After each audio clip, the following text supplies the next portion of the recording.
Good afternoon, everyone. Thank you, ma'am, for that generous introduction about me. All the respected dignitaries on the dais and off the dais, I'm extremely happy to be present here today. I'm deeply grateful to be bestowed this opportunity of being the keynote speaker for the 15th Global Healthcare Summit organized by API, American Association of Physicians of Indian Origin, who are one of the largest medical ethnic groups and the voice of 80,000 doctors in America of Indian origin, who are constantly in the pursuit and being committed to making quality healthcare accessible and affordable to the people of India. I am totally bowled over by the extraordinary minds gathered here. And I've grown up idealizing and seeing amazing doctors like y'all and wanting to be like y'all someday. And today I feel humbled to be standing here amongst all of y'all, amongst such socially responsible doctors who treat medicine not just as a profession, but as a calling towards service of the nation, service of humanity as a whole. And also, to stand amongst these young doctors, young men and women who are gathered here, who will be the torch bearers and who will go on to offer a beacon of hope to the healthcare industry. Before I begin, I would like to take this opportunity to offer my gratitude and respect to each and every doctor who's been part of the COVID-19 pandemic, who's been working day in and day out as warriors and risking their own lives. Hats off to all of y'all, and thank you so much. Patience, acceptance, tolerance, adaptability, compassion, empathy are the qualities which have been engraved in us right when we choose to become doctors and took the Hippocratic Oath, which binds us not just to the patients, our colleagues, and our profession, but to the humanity as a whole. I'd like to take a minute to appreciate the noble work done by API during the COVID crisis. For the fellow countrymen of India, providing oxygen concentrators, ventilators, high-flow oxygen equipments, PPEs, medications, and a fund to the PM Relief Fund, and tele-prescriptions and whatnot. A huge round of applause for API. It is so welcoming to see all the goals set by API for India. Thank you, API, for your commitment and contributions. And I must say, Indian healthcare industry has crossed many milestones by now. The recent National Family Health Survey and, of course, the Niti Aayog Health Index are definitely a proof to it, with the total fertility rate coming down to 2.0, which is less than the replacement level, with decrease of infant and maternal mortality rate, and initiatives taken by government, and, of course, the vaccination drives. But there's a lot for us to do to become the global healthcare leaders. As a young medical graduate, allow me a minute to take my views on the current ongoings. Number one being the shortage of doctors and the huge demand and supply gap. I guess it'll take by 2030 we would need 20 lakh more doctors, as all the elderly doctors and senior doctors have been mentioning. And of course, the gap, the postponements, the continuous postponements of NEET PG and UG has created a huge gap with one academic year, with the loss of one academic year for one batch, and of course another batch being overworked up, doing more than 100 hours of COVID duties. Either we have to get a top rank or have a reservation or, be born to rich parents or, compromise on your branch. So this has been happening since a while. And despite financial hardships, a lot of youngsters of India, they prefer studying overseas as, not for the sake of money, but for the sake of better expertise. And of course, the violence against doctors, which is high right now. And we need more research-oriented programs and fellowships, more of them, which, in the US, which some of the fellowships which we are not even aware of here. But let me tell you, with necessary changes made, we, the youth, are ready to, contribute our best to the nation. And I'm sure with amazing doctors like y'all and we youngsters and API coming forward and the government coming forward, we are sure to see India as the #1 healthcare leader in the coming days. On a lighter note, prevention is better than cure is the topic of this summit. right? So we know that screening and early diagnosis are definitely doing great, but primordial and primary preventive measures and lifestyle changes are definitely are great steps towards stopping the non-communicable diseases, be it diabetes or heart disease or hypertension or any of it. I have a question for all of y'all. How many of y'all are into fitness? Any kind of fitness, walking, yoga, anything, swimming. That is great. That is wonderful. Wonderful to see so many doctors being fit, because it is only when doctors are fit that patients would be inspired to be more fit, right? It is so nice to see us looking smart in front of our patients. And of course, as doctors, we get to stand 8 to 10 hours a day, and we need strong back and strong leg to be standing for so many hours a day. So it is extremely important that we keep ourselves fit, right? And we keep talking about diet, nutrition, and fitness, but how many of us make time for our own selves is important here, because you doctors are the most precious people of our society, who are who would be treating millions of patients. So if you don't take care of yourself, then who will take care of the patients, right? So self-care, self-love, making time for yourself, for your own self, and being your own doctor is definitely the need of the hour right now. At least 10 to 20 minutes a day. I'm sure that's not a lot for us. We can definitely make more, more than that, actually. Creating a 10 to 20 minute capsule of exercises for all of us to stay fit. And, we all know this fact that health is wealth. And of course, the WHO, I'm a yoga practitioner, a certified yoga practitioner and trainer who's been training so many students and the Police Academies in a lot of places. And what I realized while doing yoga is that it deals not just with the physical aspects, but also with the mental, physical, emotional, and psychological aspects, which perfectly fits into the WHO definition of health, which says health is physical, mental, emotional, and psychological well-being, and not merely absence of disease or illness. Introducing yoga or any sort of physical activity into the right from the childhood will develop a lifestyle habit and prevent them from having non-communicable diseases in their future. Not just that, it is also proved that waking up early in the morning and doing your exercises early in the morning has proved that those students are more productive and attentive. And of course, we would definitely want to look smart and more impressive and attractive, isn't it? Yes. Okay, let's keep our profession aside for a while.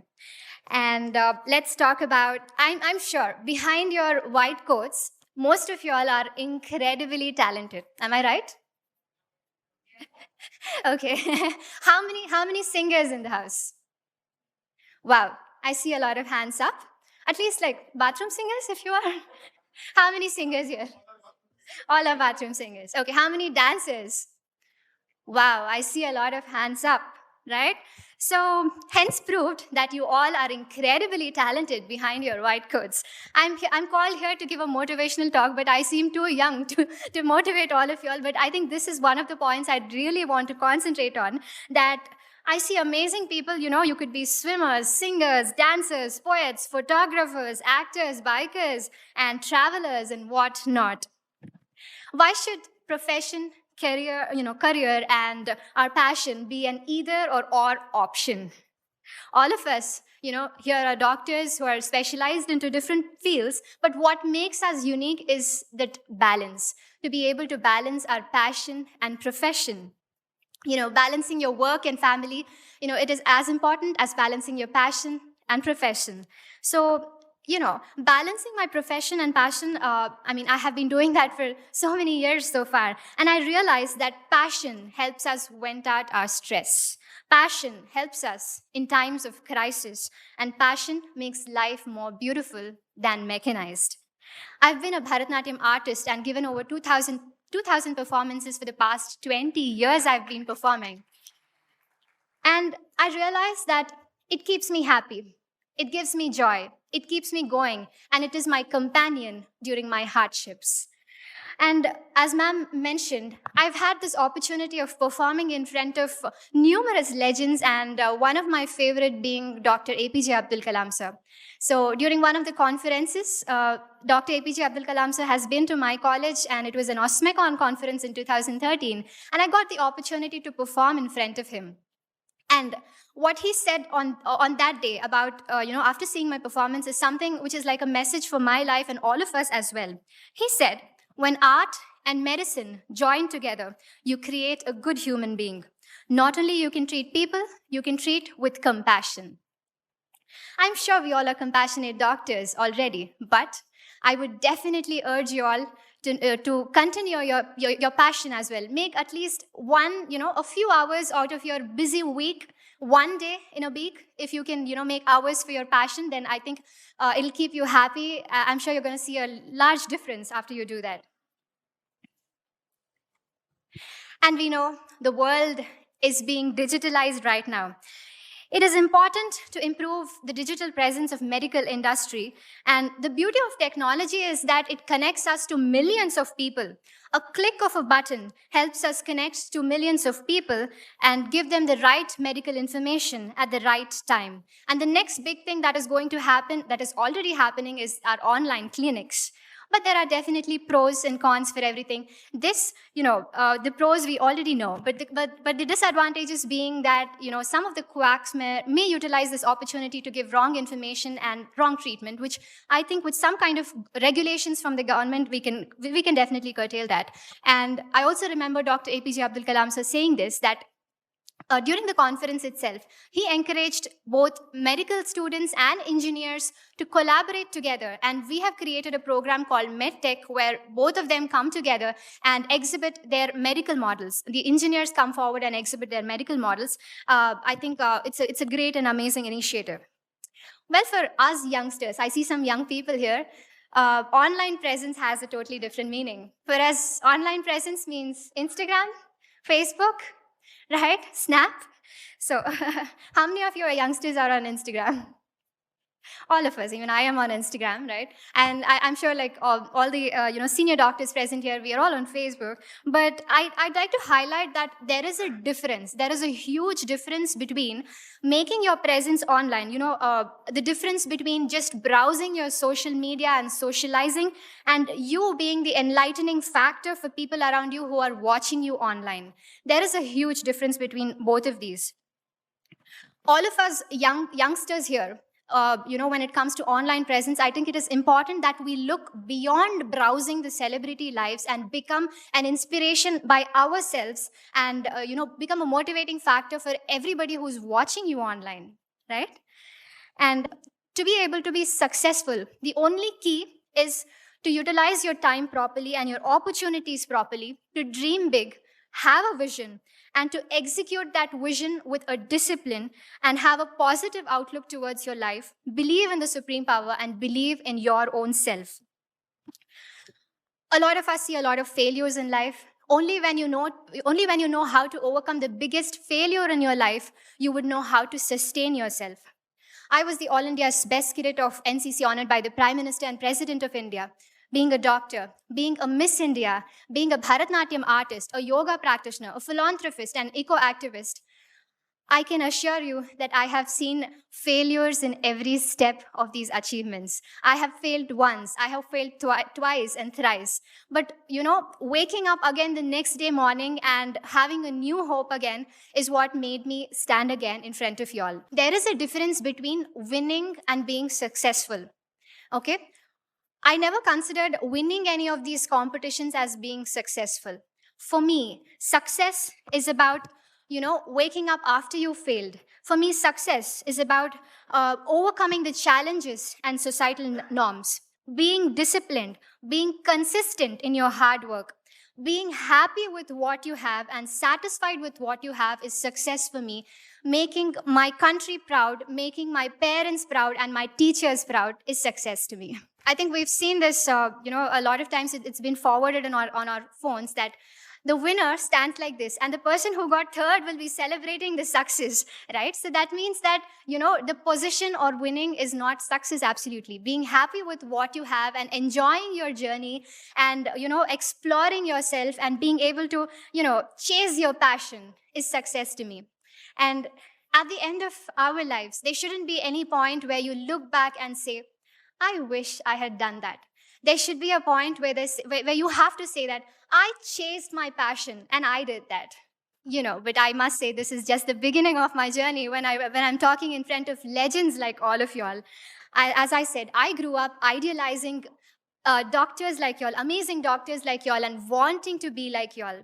With all your blessings, I promise to serve my nation with total dedication and responsibility. And I must say, for all the youngsters here, the senior doctors would be passing on the torch to all of us. And I'm sure the torch is being certainly placed in the right hands. Thank you so much for this opportunity. I am deeply grateful for RP for giving me this opportunity. And I must say that, I'm blessed. I'm blessed to be standing in front of all of y'all. And thank you so much. Thank you.